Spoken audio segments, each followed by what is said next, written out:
Yesus mengklaim bahwa anak manusia berkuasa untuk mengampuni dosa.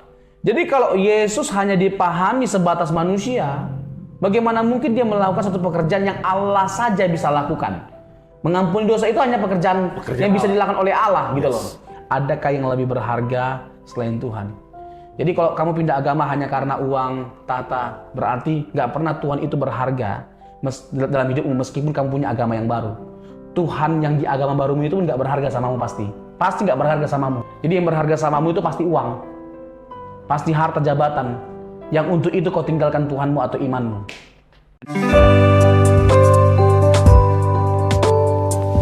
Tiga, dua, satu, ngobrolin pesona Injil yuk setiap hari.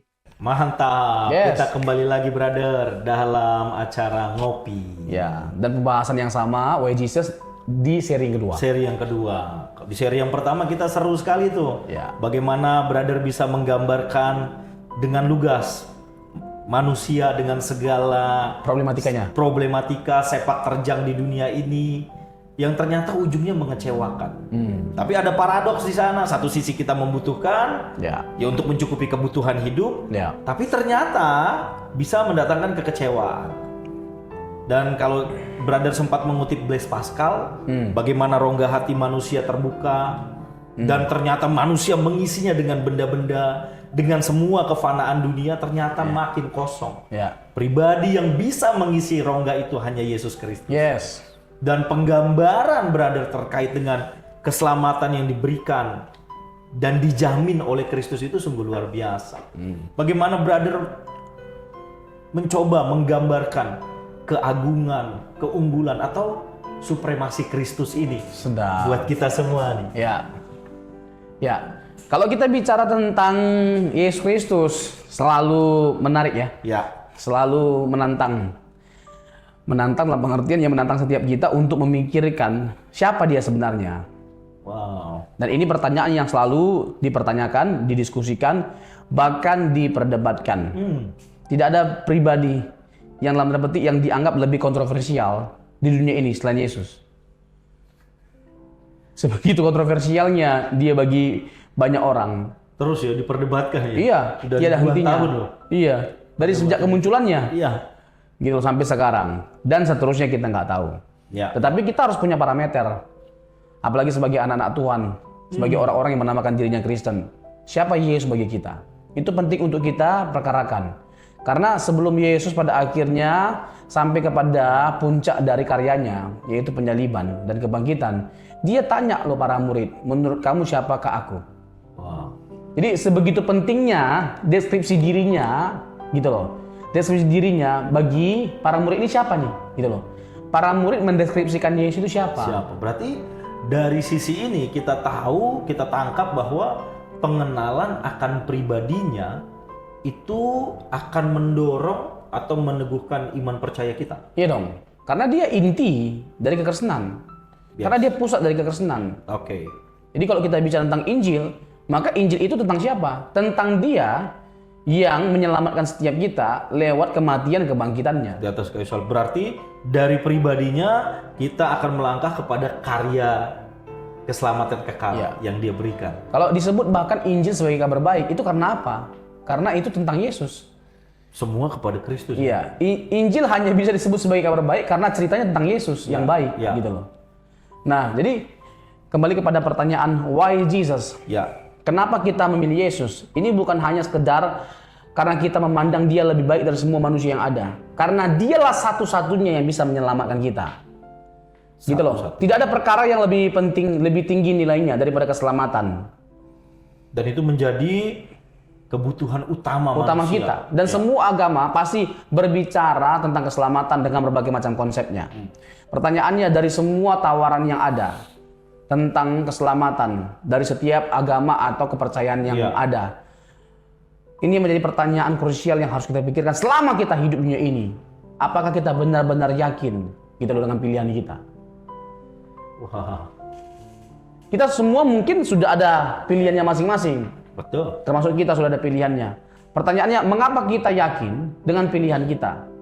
Lebih dekat lagi, mengapa kita memilih Yesus sebagai pilihan kita dan bukan yang lainnya. Itulah why Jesus. Karena kita memikirkan, karena kita mencari, menggali, mengobservasi dengan begitu dalamnya bahwa memang tidak ada pribadi yang lebih baik selain daripada Tuhan kita Yesus Kristus kalau kita bicara tentang keselamatan. Oke. Kalau dari semula kita melihat bahwa dia dikandung dari Roh Kudus kan begitu ya. Berarti pribadi ini tak bercacat, tak bercela. Ya, Matius Hanya 1, ya 21. Tidak dikandung dalam dosa kan begitu ya. Ya, Lukas 1 ayat 35. Oke. Nah, keyakinan kita akan dia. Tetapi kalau saya melihat, berpikir akhir-akhir ini justru banyak perdebatan. Kalau tadi brother bilang, ya sejak dari kehadirannya terus diperdebatkan. Tapi kok nggak selesai-selesai loh gitu brother. Di mana titiknya? Kenapa nggak selesai-selesai?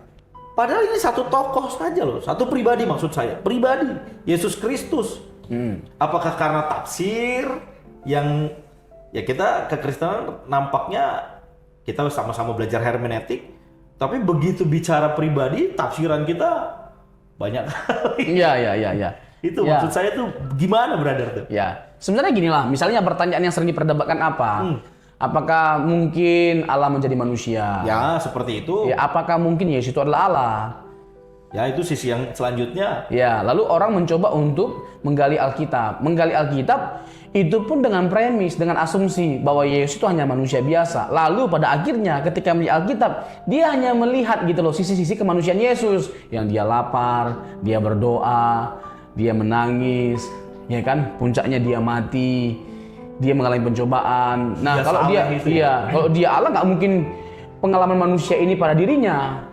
Masalahnya kan kita nggak pernah menyangkali kemanusiaan Yesus. Ya. Kalau ditanya apakah Yesus manusia? Yes, absolutely. Yes, mutlak gitu loh. Tapi pertanyaannya apakah dia hanya sekedar manusia? Ah ini. Wah kalau begini percakapan kita bisa masuk ke duinatur Yesus dong berarti. Iya itu dia nggak bisa dipungkiri. Yang sorry itu saya orang Kristen sendiri kan nggak sedikit yang berdebat gitu loh dari itu si dia tadi internal. maksudku tuh. Iya misalnya belum lama Edis TV gitu loh. Saya nggak mau menggunakan istilah-istilah ribet gitu katanya. Duinatur. Ya kan saya yang simpel-simpel aja. Oke. Saya yang sederhana aja memberitakan Injil yang mudah gitu loh. Ini bukan soal mudah atau enggaknya. Ini masalahnya kamu benar atau tidaknya memahami Injil, memahami Yesus. Oke. Masalahnya kamu sedang mengarah kepada Yesus yang salah, Yesus yang lain, Injil yang lain. Yang sebenarnya bukan Iya, Injil. gitu loh. Berarti nggak ketemu pribadi Yesus yang sebenarnya utuh dilukiskan Alkitab Iya. dengan duinaturnya. Nah, duinatur itu hanyalah satu istilah Oke. yang memudahkan kita untuk memahami Yesus yang disaksikan oleh Alkitab. Bagaimana Yesus itu satu pribadinya tapi ada dua naturnya, yang insani dan yang ilahi. Oke. Jadi terlihat nyata dalam pribadi Yesus gitu loh, kemanusiaannya dan keilahiannya. Nah coba kita bedah ini brother. Ya. Bagaimana brother menegaskan sisi kemanusiaannya dulu? Ya Yesus kan udah pastilah ya. Tadi dia- kan sempat ya, Matius apa sedih. Betul, Matius 26 ayat 39 dia berdoa. Puncaknya Tuhan kita Yesus itu mati. Lalu dia dikandung oleh Maria. Lalu dia makin lama makin besar. Wah, Ya kan, secara makin bertumbuh ya. fisiologis dia bertumbuh. Ya. Hikmatnya juga makin bertambah. Oke. Itu dilukiskan dalam Injil Lukas misalnya. Itu kan very clear menyatakan kemanusiaannya. Kemanusiaan. Nah, sisi sekarang kita bergeser. Puncaknya dia mati. Itu kan Mati. menyatakan kemanusiaannya. Oke. Nah, lalu bergeser kepada sisi keilahiannya. Keilahian. Apakah Alkitab gitu loh mencatat atau menegaskan keilahiannya? Di sini nih. Ya. Di sini kita harus tegas, jelas dan panjang lebar menjelaskannya bahwa Alkitab itu nggak pernah ambigu dalam menceritakan siapa Yesus. Utuh ya. Iya, dia utuh. Nah, utuh juga kita harus menyampaikannya. Gitu loh. Walaupun tadi dengan ada yang menyampaikannya dengan bahasa yang penting saya menyampaikan Injil yang mudah diterima. Itu nggak tepat justru jadinya. Ya, mudah itu nggak jadi masalah. Tetapi Tapi kalau kita punya doktrin yang salah, yang kamu bilang mudah, ya harus dikoreksi. Itu bukan soal mudah tapi salah. Gitu loh. Iya. mudah tapi nggak pas. Iya nggak tepat. pas. Iya, untuk apa pada akhirnya memaksakan sesuatu yang salah, yang kamu anggap malah sebaliknya mudah. Mudah. Oke. Yang kamu anggap mudah itu bukan mudah, tapi salah. Jadi harus dikoreksi gitu loh. Nah, ini kan terus bergulir. Yesus yang insani, Yesus yang ilahi begitu ya. Saya pernah melihat ada caption gitu, brother. Aduh, sedih juga melihat doang gitu. Kalau Yesus itu Allah, kenapa dia berdoa? Ya. Gitu ya. Ya. Loh, berarti ada kekonyolan. Jadi ini yang bikin saya tersinggung lah. Ada kekonyolan dalam iman Kristen. Ya. Dia yang berdoa, dia yang menjawab doa. Terus hehehe diketawain begitu. Nah, Ya. menurut pandangan brother bagaimana terkait dengan Dwi Natur Yesus ini dengan meme yang dibuat mengolok-olok kekristenan ini? Ya, jadi gini, sederhananya begini, bahwa Tuhan kita Yesus Kristus itu adalah pribadi yang menjelma menjadi manusia. Oke. Dalam kemanusiaannya dia bergantung kepada Allah. Maka dia berdoa. Makanya dia berdoa. Jadi ketika dia di bumi ini, di dunia ini berdoa, ada pribadi yang menjawab doanya. Iya dong, yaitu Pribadi Bapa. lain maksud Iya, saya. dia berdoa kepada siapa? Kepada Bapa. Jelas kan? Misalnya, Berarti sebentar brother, ini keunikan dan kekayaan iman Kristen tuh terintegral ya. Kita bahas kristologi nih sebenarnya, Iya. tapi mau nggak mau nyambung ke Tritunggal. Tritunggal. Luar biasa. Jadi menurut saya orang Kristen harus belajar Bapak Ibu. Oh gini. Ini mungkin perlu kita jawab pelan-pelan dulu. Ya. Brother. Ya. Pertama, surga itu nggak pernah kosong. Waktu Yesus datang ke dunia berarti surga kosong dong. Kan Allah kita Tritunggal. Gitu Ya. loh. Bapa nggak ikut jadi manusia. Yang jadi manusia itu pribadi kedua. Terus ada Roh Kudus gitu loh.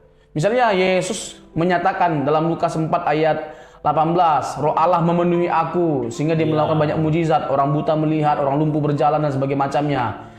Gitu loh, orang miskin mendengarkan kabar baik. Nah, jadi itu harus dipahami terlebih dahulu. Jadi surga nggak pernah kosong. Lalu kenapa dia berdoa? Dia kan menjelma menjadi manusia, dalam kemanusiaannya dia bergantung kepada Bapa. Dia berdoa, itu bentuk kebergantungan Yesus kepada Bapa. Justru di sisi ini ketika dia sebagai keberadaannya sebagai manusia, Ya. dia menunjukkan kebergantungannya kepada Bapa dengan berdoa ya. Iya, berdoa. Gitu loh. Terus dia dibaptis bahkan, bukan karena dia berdosa. Tapi dia mengidentifikasi dirinya terhadap orang berdosa dengan orang berdosa. Bahwa dia adalah pribadi yang tidak berdosa, tapi datang untuk menebus setiap kita yang berdosa. Itu kan clear gitu loh. Jadi kita harus melihatnya itu dengan cara pandang yang benar. Dan yang brother baru saja sampaikan, ini kekayaan dari iman Kristen lagi.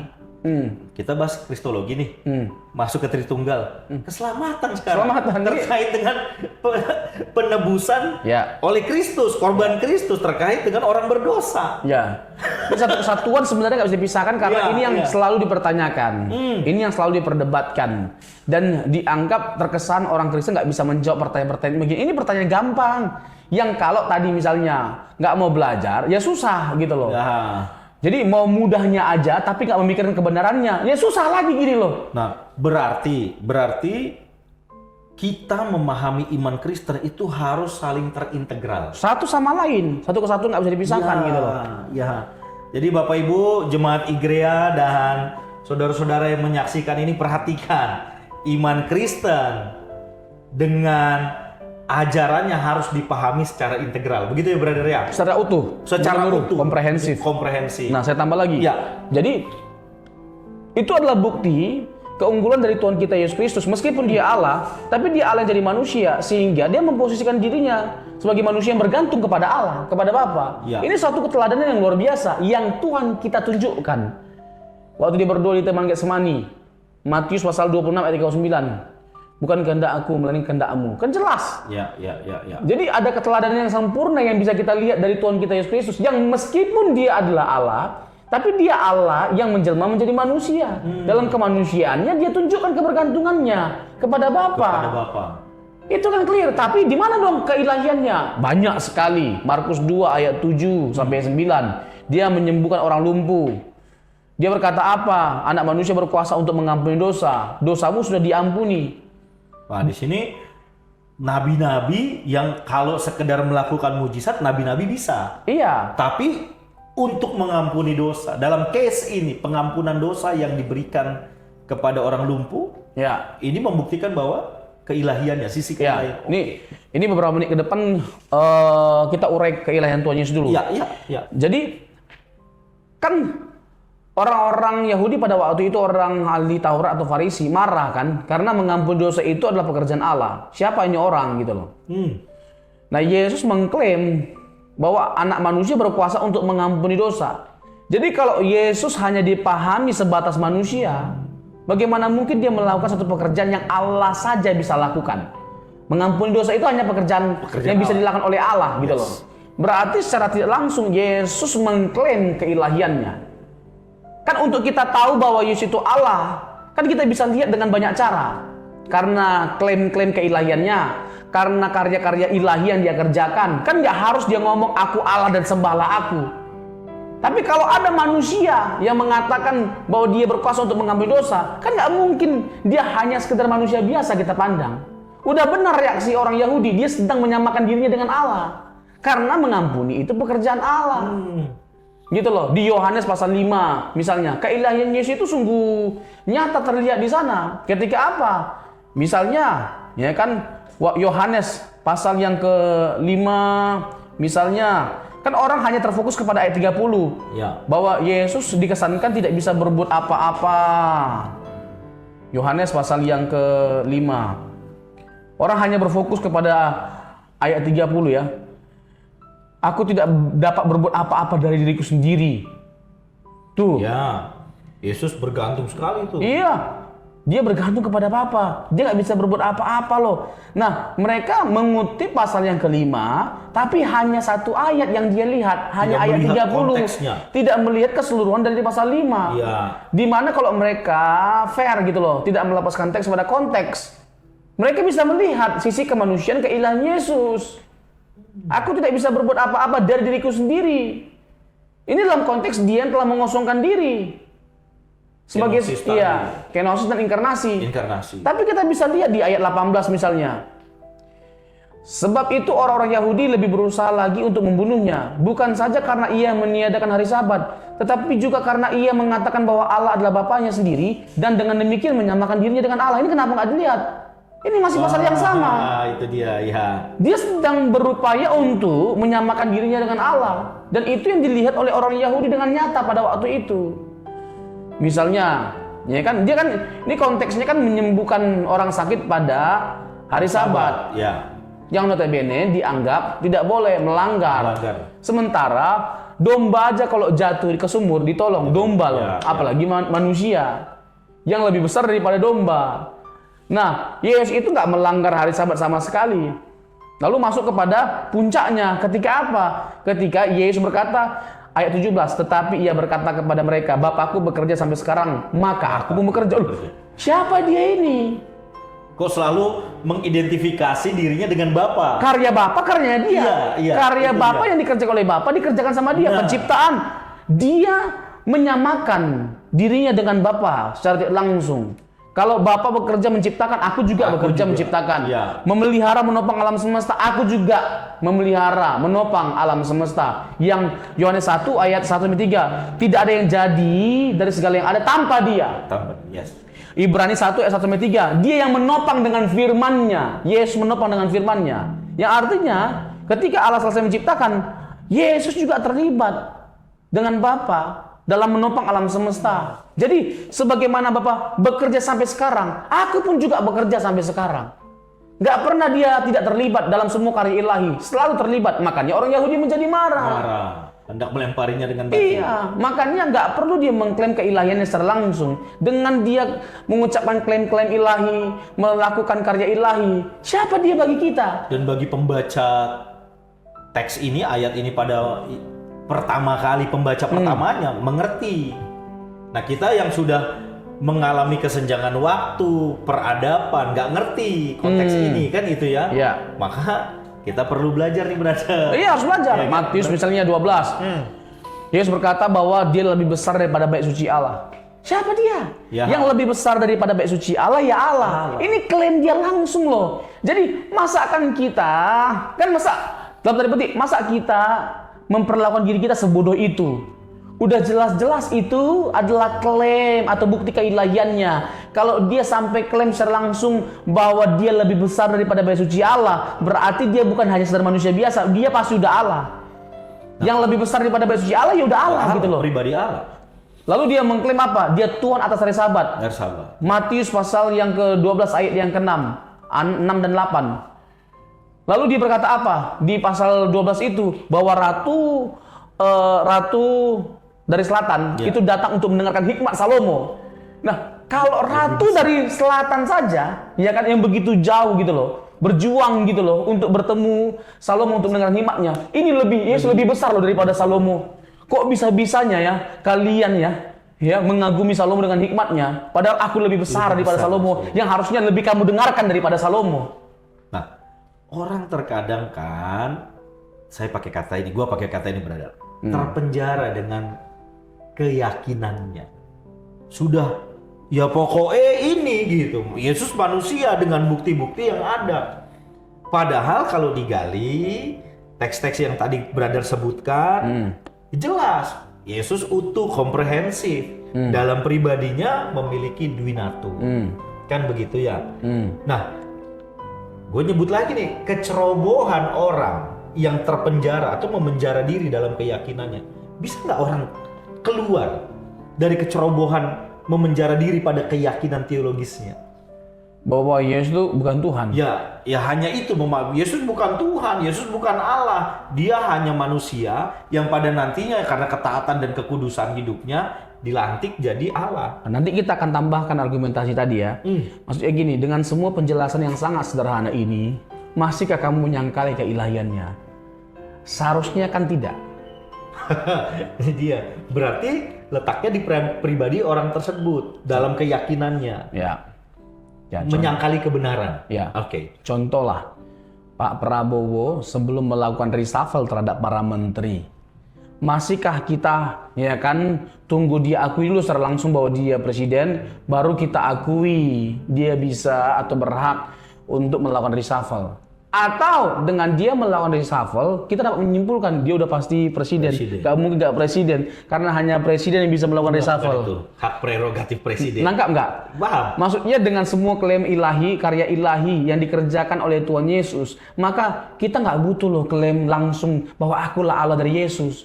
Itu semua membuktikan bahwa dia Allah. Dengan semua bukti-bukti eksplisit ini gitu loh, yang jelas ini, masihkah kamu mempertanyakan, meragukan kealahannya? Hanya dua kemungkinannya. Pada akhirnya dia kamu akui sebagai Allah atau sebagai orang gila yang ngaku-ngaku Allah. Jangan hanya sekedar nabi atau rasul. Nggak ada nabi atau rasul yang punya klaim seperti itu, melakukan karya-karya yang seperti itu. Nggak ada. Tapi ada pihak yang ya karena ketidakpercayaannya sih brother. Oh, it's okay. Tapi jangan bilang itu kekristenan. Jangan bilang bahwa Injil tidak menjelaskan Yesus sebagai Allah.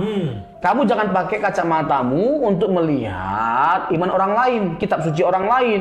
Kamu mencoba untuk mengatakan Yesus hanya sekedar nabi dengan melihat kitab sucimu, lalu memaksakan gitu loh premismu ini kepada orang lain. Nggak bisa dong. Yang nggak boleh bahkan, nggak boleh begitu. Iya. Ya imanmu, imanku, Iya. kan begitu kan? Tapi ketika kamu dengan jujur melepaskan premismu, lihat Alkitab, nggak mungkin kamu nggak menyimpulkan bahwa Yesus itu nggak Allah. Pasti Allah. Yes. Makanya tadi pertanyaan sederhana, dengan semua klaim-klaim tadi, nanti kita masih tambah banyak kali, bukan hanya banyak. Masihkah kamu meragukan keilahiannya? Ada apa dengan kamu? Ya. Berarti yang salah adalah cara berpikirmu yang begitu rusak gitu loh. Ya. Dan karena ketidakpercayaanmu. Iya. Terhadap Kristus. Iya, jadi yang bermasalah itu bukan Alkitab. Ya. Karena Alkitab sudah dengan clear menjelaskannya. Yang salah itu kamu dengan cara berpikir kamu yang telah kamu tutup gitu loh, mengeraskan hati dan pikiran. Itu masalahnya. Yes. Nah, terkait dengan duinatur nih, brother, begitu serunya. Clear kemanusiaannya atau sisi insani dan keilahiannya. Kita bergulir lagi nih. Why Jesus? Kenapa saya beriman kepada Yesus Kristus? Ini masuk dalam sisi iman Kristen secara personal bisa, dan sisi keselamatan, soteriologi. Ya. Di mana letak keunggulan Kristus? Dia disebut sang juru selamat, brother. Ya, hanya pribadi yang bisa menguasai menaklukkan maut yang bisa membebaskan kita dari maut. Hanya pribadi yang bisa menaklukkan kuasa maut yang bisa membebaskan kita dari maut. Yesus berkata, "Hai maut, di mana kesengatmu?" Dia mati, 3 hari kemudian dia bangkit. Kenapa dia bangkit? Karena memang kuasa maut tidak bisa membelenggunya. Dia menghancurkannya dengan dia mengalami kebangkitan pada hari yang ketiga. 1 Korintus 15, ya kan? Ayat 3 sampai 5. Sebab yang sangat penting telah kusampaikan kepadamu, bahwa Yesus mati dan pada hari ketiga dia bangkit sesuai dengan kitab suci. Sesuai dengan kitab suci maksudnya apa? Bahwa kematian kebangkitan itu bukan sesuatu yang ujuk-ujuk, tapi sesuatu yang sudah dinubuatkan. Perjanjian lama berisi nubuatan tentang kelahiran Yesus, kehidupan Yesus, kematian Yesus, kebangkitan Yesus. Clear, dan semuanya itu tergenapi dengan sempurna dalam diri Yesus. Tidak ada yang meleset. Ya.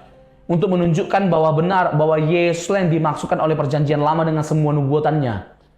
Semuanya tergenapi dengan sempurna. So, kalau kita bicara tentang keselamatan tadi, Yesus adalah pribadi yang menyatakan karya keselamatan, karya penebusan lewat kematian dan kebangkitannya. Mengapa dia mati? Karena konsekuensi dosa adalah maut. Pada waktu kamu makannya, kamu mati. Jadi Allah itu memang maha kuasa. Tapi jangan sampai kita salah, gitu loh.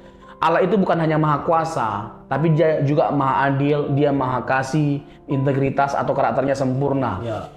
Jadi Allah nggak bisa membuang begitu saja konsekuensi dari dosa, yaitu maut. Kan kita bisa aja berpikir seperti ini, bertanya gitu loh, kenapa Allah nggak begitu saja menyelamatkan manusia? Nah, masalahnya Allah bukan hanya maha kuasa. Oh, dia kan maha kuasa, iya maha kuasa, tapi dia juga berintegritas. Dia juga maha adil, dia maha kasih, dia maha bijaksana, karakternya sempurna. Dia harus buktikan dong bahwa dia berintegritas dengan dia menepati apa yang dia janjikan, apa yang dia sampaikan. Pada waktu kau makannya, kau mati.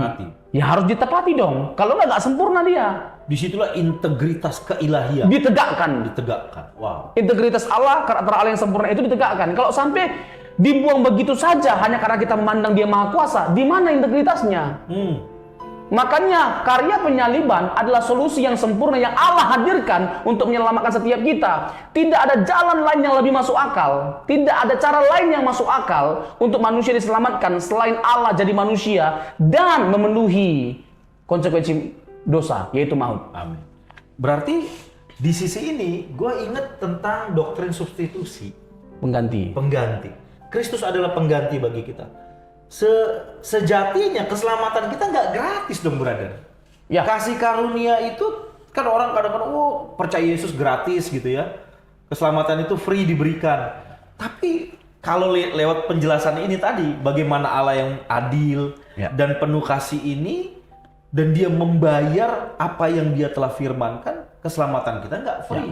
Ada pihak yang membayarnya dan itu Allah sendiri dalam Kristus, begitu? Ya, free dalam pengertian apa? Mahal dalam pengertian apa? Oke. Karena saking begitu mahalnya keselamatan itu, tidak ada seorang pun yang sanggup membayarnya.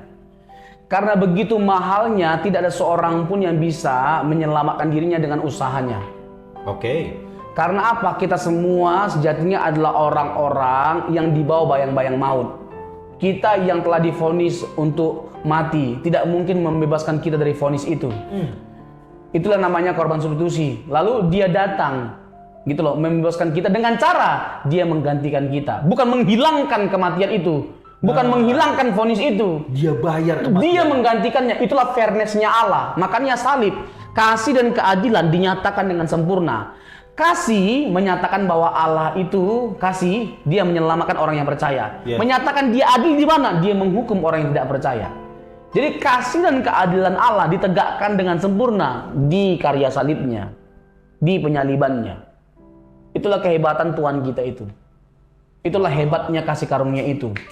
Kasih karunia, ya kan, diberikan bagi setiap kita. Karena apa? Allah mengerjakan sesuatu yang mustahil bagi manusia untuk dapatkan. Harusnya kita yang terhukum. Iya. Diganti olehnya.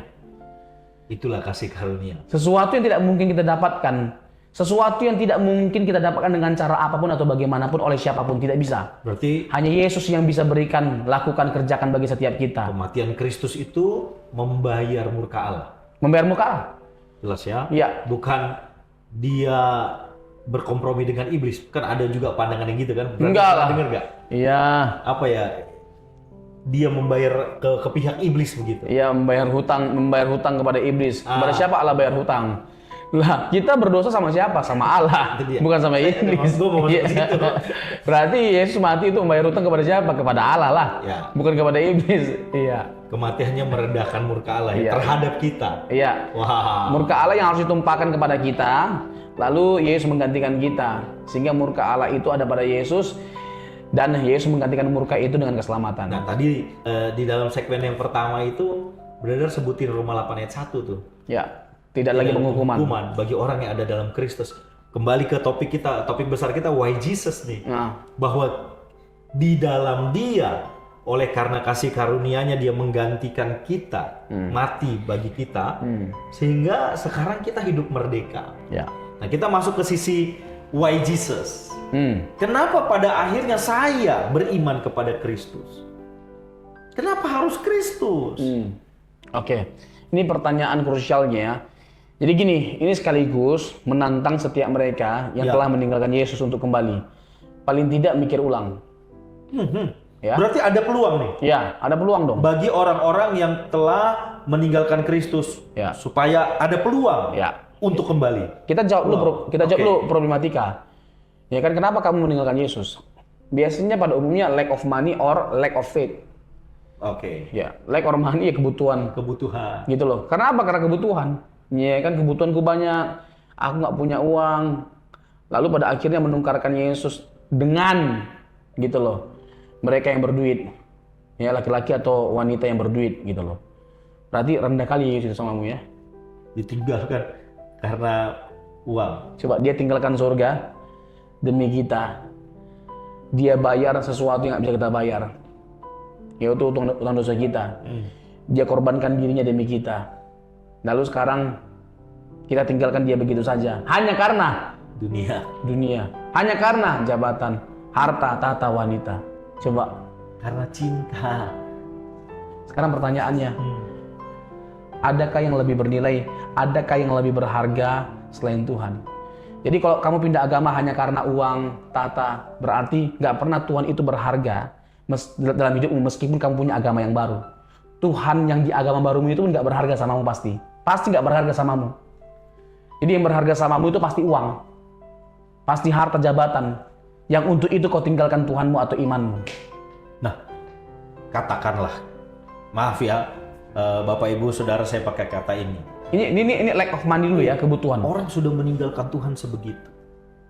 Pintu anugerah terbuka, brother. Pintu anugerah Allah itu selalu terbuka untuk siapapun.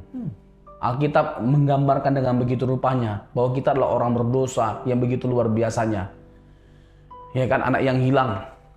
Ya kan, coba si bungsu itu kurang apalagi jahatnya. Jahatnya bukan main. Itu kalau mau kita gambarkan dengan dramatisir begini, bahwa dia mengharapkan bapaknya itu mati. Ya. Kan dalam konteks Yahudi, hartanya bisa dibagikan ketika orang tuanya mati. Dia minta di depan. Dia minta supaya dibagikan hartanya. Lalu ternyata dibuang dengan begitu saja, dengan pesta pora dan sebagainya macamnya. Betapa hina kehidupan yang dia jalani, padahal betapa mulianya kehidupannya bersama dengan bapaknya. Itulah kita menggambarkan kehidupan kita. Ya kan, yang mencari sesuatu yang sudah ada. Yang mencari kebahagiaan, padahal kebahagiaan itu sudah ada. Cuman kan kebahagiaan versi kita. Iya. Kita mencoba untuk menggambarkan kebahagiaan menurut pemikiran kita. Padahal itu ujungnya adalah kehancuran, kesusahan. Kita membuat diri kita susah. Aduh, panggilan pulangnya salib. Seharusnya, iya, kan Bapak tadi kan? Ya. Seharusnya susah untuk dalam konteks budaya Yahudi diterima lagi anak yang kurang ajar seperti ini. Tapi coba perhatikan, sekurang ajar-ajarnya anaknya, tetap tangan bapaknya terbuka. Bahkan dia berlari mengejar anaknya. Gak ada bapak yang seperti ini untuk menggambarkan betapa besarnya kemurahan Tuhan, betapa besarnya kasih karunia Tuhan, kasih Tuhan, cintanya Tuhan, melebihi daripada kesalahan kita. Jadi tidak ada kesalahan yang sampai membuat anugerah Allah tertutup untuk kita. Kalau kita tetap mau datang sama dia ya. Kalau kita datang sama dia, tangan Tuhan pasti tetap terbuka menerima kita. Kembali pulang. Ya. Jadi Bapak Ibu yang pernah meninggalkan Tuhan, Iya. ya pulang. Dia menunggu dengan anugerahnya yang besar. Iya. Wow. Lalu yang kedua tadi itu, brother. Tadi Lack kan of faith. salib itu kan bicara tentang Allah membuka tangannya. Yes. Ini menarik. Tempat Allah dibantai. Di mana? Yesus dibantai. Golgota. Golgota. Golgota itulah tempat pembantaian. Golgota itu adalah tempat di mana orang yang dianggap jahat sekali, hina sekali, akhirnya satu hukum yang layak diberikan kepada dia adalah salib. Hukuman yang paling mengerikan pada waktu itu tidak yang lain, salib. Itu bicara tentang penolakan. Ya. Nah, Yesus tanggung semua itu. Pembantaian secara fisik, sesuatu yang memalukan secara psikologis, ditelanjangkan depan publik. Ya. Ya kan, kengerian hukuman secara fisik. Sampai-sampai ya semuanya dialami, sampai-sampai Yesus untuk mengangkat salibnya pun nggak mampu. Akhirnya dibantu oleh seorang yang bernama Simon dari Kirene. Betapa tragisnya, itu tempat kebencian. Oh, dia dibenci dengan begitu rupanya, tapi Tuhan mengubah tempat itu menjadi tempat yang begitu indahnya. Yes. Lewat kematiannya yang menggantikan setiap kita, sehingga setiap kita yang hina menjadi mulia karena Kristus yang mati bagi kita. Wow. Berarti keberhargaan kita, kembali lagi nih, keberhargaan kita hanya ditemukan di dalam Kristus. Iya, yang mati di Golgota itu. Yes. Why Jesus? Ya. Kenapa harus Yesus? Kenapa hanya padanya? Ya. Sederhananya begini. Kenapa Yesus? Kenapa tidak yang lainnya? Ya. Karena tidak ada yang lainnya. Tidak ada yang lainnya yang memikirkan keselamatan kita dengan begitu rupanya. Tidak ada yang lainnya. Tidak ada yang lain yang memikirkan keselamatan seperti dia. Tidak ada kasih yang seperti Yesus tunjukkan bagi setiap kita. Bukan hanya memikirkan, tapi langsung Ya, mengerjakan. Ini kasih yang jenis ini tidak ada di dunia ini kita temukan. Kasih yang menerima kita apa adanya, kasih yang memulihkan kita, kasih yang sekalipun kita begitu jahatnya, kita mengkhianati dia, tapi kita tetap diterima oleh dia. Yes. Kasih yang mengubahkan kehidupan kita, dan kasih yang menyelamatkan. Kasih yang tidak berharap jasa dari setiap kita. Dia granted di depannya. Iya. Wah. Bayangin gitu loh. Dia memilih untuk mengasihi kita saat kita adalah seterunya dia. Roma 5 ayat 8 dan 10. Kita adalah musuh, kita adalah seteru. Coba bayangin. Jadi ini jelas ya, Injil itu jelas sekali. Kasihnya Yesus itu clear sekali. Clear. Bukan kasih yang dinyatakan karena kita baik. Bukan kasih yang dinyatakan tunggu kita taat dulu baru kita dikasih atau menerima kasih itu. Bukan. Tapi kasih yang sekalipun kita penjahat, sekalipun kita berdosa, sekalipun kita musuh, sekalipun kita seteru, Allah memilih untuk lebih dahulu mengasihi setiap Dan kita. disinilah kita mendapatkan alasan utama kenapa Yesus. Yes. Bapak Ibu Saudara, ini jelas bahwa Yesus Kristus adalah tempat yang tepat, yang benar, di mana kita meletakkan iman percaya kita. Mari kita sandarkan iman kita hanya kepada Dia, teguh hingga kekal. Mantap. Ya. Thank you brother, God bless. Luar biasa. Puji Tuhan.